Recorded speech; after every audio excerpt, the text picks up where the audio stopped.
श्री स्वामी समर्थ. नमस्कार. मी नंदिनी माझ्या यूट्यूब चॅनलवर तुमचं खूप मनापासून स्वागत करत आहे. तुमच्या मनातील सर्व चांगल्या इच्छा स्वामी महाराज पूर्ण करो ही स्वामींच्या चरणी प्रार्थना करते आणि आजच्या या नवीन व्हिडिओला सुरुवात करते. तर पहा, उद्या वार आहे शुक्रवार आणि दिनांक आहे 16 ऑगस्ट. तर या दिवशी आलेली आहे पुत्रदा एकादशी. तर श्रावण महिन्यातील शुक्ल पक्षामध्ये पुत्रदा एकादशी ही येत असते. पहा, सध्या चातुर्मास चालू आहे आणि चातुर्मासातील हा श्रावण महिना आहे आणि या श्रावण महिन्यामध्ये ही पुत्रदा एकादशी जी आहे तर ती आलेली आहे. या श्रावण महिन्यामध्ये भगवान शिवशंकरांबरोबरच भगवान विष्णूंची पूजा करण्याला सुद्धा विशेष असं महत्त्व दिलं जातं. त्यांना संतती प्राप्ती होत नाही त्यांनी ह्या पुत्रदा एकादशीचं व्रत नक्की करावं. असं म्हटलं जातं, हे व्रत केल्याने भगवान विष्णूंच्या कृपेने चांगले अपत्य प्राप्त होते. त्याचबरोबर ज्यांना मुलं बाळ झालेली आहेत तर त्यांच्या मुलांची प्रगती व्हावी, त्यांच्या जीवनातील सर्व संकट अडचणी दूर व्हाव्यात आणि त्यांच्या जीवनामध्ये सुख शांती समृद्धी निर्माण व्हावी यासाठी सुद्धा या एकादशीचं व्रत हे केलं जातं. या दिवशी भगवान विष्णूंच्या रूपात असणाऱ्या बाळकृष्णांच्या मूर्तीची पूजा केली जाते. ही एकादशी अत्यंत प्रभावशाली आहे, त्यामुळे या एकादशी तिथीला पवित्र गंगेमध्ये जाऊन स्नान करण्याला देखील खूप पुण्य प्राप्त होते. जर आपण पवित्र गंगेमध्ये जाऊन स्नान केलं तर आपल्या सर्व पापांचा नाश होतो आणि जे काही आपण कळत नकळत वाईट कर्म केलेले आहेत त्यांचा सुद्धा नाश होऊन जातो. तर यामुळे जर तुम्हाला शक्य झालं तर या एकादशीच्या दिवशी पवित्र गंगेमध्ये जाऊन स्नान करावे. परंतु प्रत्येकालाच हे स्नान करणं शक्य नसतं. मग त्यांनी अंघोळीच्या पाण्यामध्ये काही वस्तू टाकायच्या आहेत. तर आजच्या व्हिडिओमध्ये मी तुम्हाला अतिशय प्रभावशाली उपाय सांगणार आहे. आपल्याला अंघोळीच्या पाण्यामध्ये काही वस्तू ज्या आहेत तर त्या टाकायच्या आहेत. तर पहा, अंघोळीच्या पाण्यामध्ये जर आपण ह्या वस्तू टाकल्या तर आपल्याला पवित्र गंगेमध्ये स्नान केल्या इतकं पुण्य प्राप्त होते. त्याचबरोबर आपल्याला काही शत्रुबाधा असेल, नकारात्मकता असेल किंवा काही नजर दोष लागलेला असेल, कर्णीबाधा असेल तर यासारखे सर्व दोष देखील दूर होतात आणि त्याचबरोबर आपल्या कठीणातील कठीण इच्छा देखील पूर्ण होतात. असा हा अत्यंत प्रभावशाली उपाय कसा करायचा आहे याबद्दल आजच्या व्हिडिओमध्ये आपण जाणून घेणार आहोत. त्यामुळे तुम्ही कुठेही व्हिडिओ स्किप न करता शेवटपर्यंत नक्की बघा, जेणेकरून तुमच्यापर्यंत योग्य ती माहिती पोहोचेल. आपल्या चॅनलवर जर नवीन असाल तर चॅनलला सबस्क्राईब करा आणि असेच माहितीपूर्ण व्हिडिओ पाहण्यासाठी बेल आयकॉनलाही प्रेस करा, म्हणजे मी जेव्हा नवीन व्हिडिओ अपलोड करेन त्याचं नोटिफिकेशन सर्वात अगोदर तुम्हाला भेटेल आणि तुम्ही एकही व्हिडिओ मिस करणार नाही. त्याचबरोबर कमेंट्समध्ये ओम नमो भगवते वासुदेवाय नमः हे लिहायला देखील विसरू नका आणि व्हिडिओ थोडा जरी आवडला तर लाईक करायला सुद्धा विसरू नका. पहा, एकादशी तिथीला बरेच जण पवित्र गंगेमध्ये जाऊन स्नान करत असतात. हे स्नान केल्याने आपल्यामध्ये काही अडचणी असतील, काही दोष असतील, काही संकट असतील तर ते दूर होऊन जातात. आपण काही कळत नकळत पापे केली असतील तर ते सुद्धा धुवून जातात असं म्हटलं जातं. आणि आपण जे काही व्रत करतो तर त्याचं फळ देखील आपल्याला प्राप्त होते आणि आपल्या ज्या काही इच्छा मनोकामना आहेत त्या देखील पूर्ण होतात आणि भगवान विष्णू आणि माता लक्ष्मी यांचा विशेष आशीर्वाद देखील आपल्याला प्राप्त होतो. परंतु आपल्या सर्वांना पवित्र गंगेमध्ये जाऊन स्नान करणं शक्य नसतं. तेव्हा काही विशेष तिथी असते तर अशा विशेष तिथीला आपण जर अंघोळीच्या पाण्यामध्ये काही वस्तू टाकून अंघोळ जर केली तर पवित्र गंगेमध्ये स्नान केल्या इतकं पुण्य आपल्याला प्राप्त होते. तर पहा, हे स्नान आपल्याला का करायचं आहे.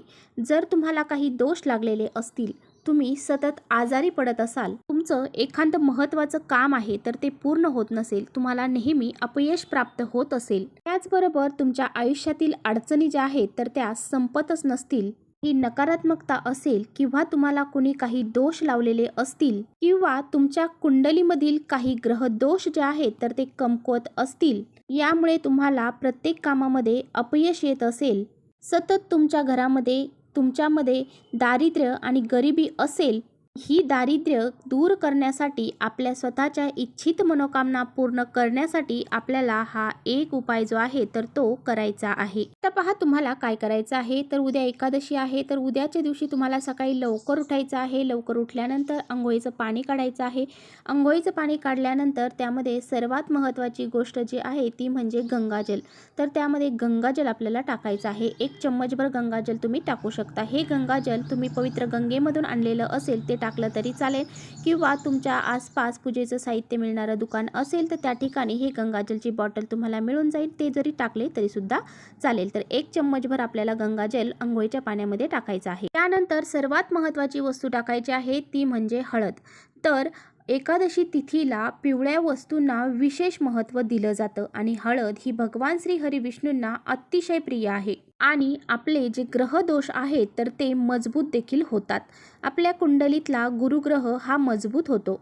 आपल्या आयुष्यात येणाऱ्या सर्व अडचणी ज्या आहेत तर त्या दूर होतात आणि व्यक्तीच्या मनोकामना पूर्ण होतात आणि म्हणूनच आपल्याला थोडीशी चिमूटभर हळद ही अंघोळीच्या पाण्यामध्ये टाकायची आहे. त्याचबरोबर जर तुमच्या घराजवळ एखादं पिंपळ वृक्ष असेल तर त्या पिंपळ वृक्षाचं एक पान तुम्हाला अंघोळीच्या पाण्यामध्ये टाकायचं आहे, कारण या पिंपळाच्या वृक्षामध्ये भगवान विष्णू आणि माता लक्ष्मी हे वास करत असतात. आणि जर आपण एकादशीच्या दिवशी हे पिंपळाचं पान अंघोळीच्या पाण्यामध्ये जर टाकलं तर आपल्या जीवनामध्ये जे काही दोष अडचणी आहेत तर त्या निघून जातात. तर पहा, ज्यांना पिंपळ वृक्षाचं पान भेटणार नाही त्यांनी तुळशी पत्र जे आहे तर तुळशीचं पान जे आहे तर ते अंघोळीच्या पाण्यामध्ये टाकायचं आहे आणि या वस्तूंनी तुम्हाला अंघोळ ही करायची आहे. एकादशी तिथीला आपल्याला अंघोळ करताना चुकूनही अंगाला साबण लावायचा नाही आणि हे स्नान फक्त आपल्याला पाण्याने करायचं आहे. बरेच जण हे स्नान करताना चुकीच्या पद्धतीने करत असतात.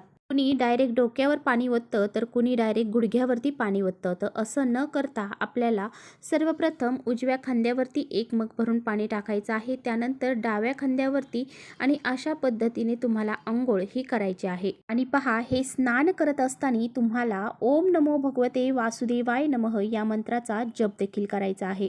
आता पहा, हे स्नान तुमचं करून झाल्यानंतर तुमच्याकडे जर पिवळं वस्त्र असेल तर ते तुम्ही या दिवशी परिधान करायचं आहे आणि भगवान विष्णूंची जी बाळ रूपातली मूर्ती आहे म्हणजे जे लड्डू गोपाल आहेत त्यांच्यावरती तुम्हाला पंचामृताने अभिषेक करायचा आहे. त्यांना तुम्हाला पिवळी फुलं, पिवळा नैवेद्य, पिवळी मिठाई अर्पण करायची आहे. त्याचबरोबर भगवान विष्णूंना या दिवशी तुळशीपत्र अर्पण जर आपण केलं तर आपल्या सर्व मनोकामना ह्या पूर्ण होतात. त्यामुळे तुम्ही जेव्हा तुळशीपत्र अर्पण करणार आहात तेव्हा त्याला थोडीशी हळद लावून तुम्हाला अर्पण करायचे आहे. त्यावेळेस तुम्ही तुळशीपत्र भगवान विष्णूंना अर्पण करणार आहात त्यावेळेस तुम्हाला तुमच्या मनातील जी काही इच्छा आहे तर ती व्यक्त करत हे तुळशीपत्र अर्पण करायचं आहे. त्याचबरोबर तुम्हाला या दिवशी आपल्या मुलांच्या उज्ज्वल भविष्यासाठी, त्यांच्या जीवनातील अडीअडचणी दूर होण्यासाठी तुम्हाला हे पुत्रदा एकादशीचं व्रत हे करायचं आहे. ज्यांना संतान प्राप्ती होत नाही त्यांनी सुद्धा हे व्रत करायचं आहे. अशा पद्धतीने तुम्हाला हा जो उपाय आहे छोटासा तर तो करायचा आहे. तर चला, इथेच थांबवते माझा व्हिडिओ तुम्हाला थोडा जरी आवडला असेल तर नक्की लाईक करा. चॅनलवर नवीन असाल तर चॅनलला सबस्क्राईब करा. परत भेटूया अशाच छानशा व्हिडिओसोबत. तोपर्यंत श्री स्वामी समर्थ.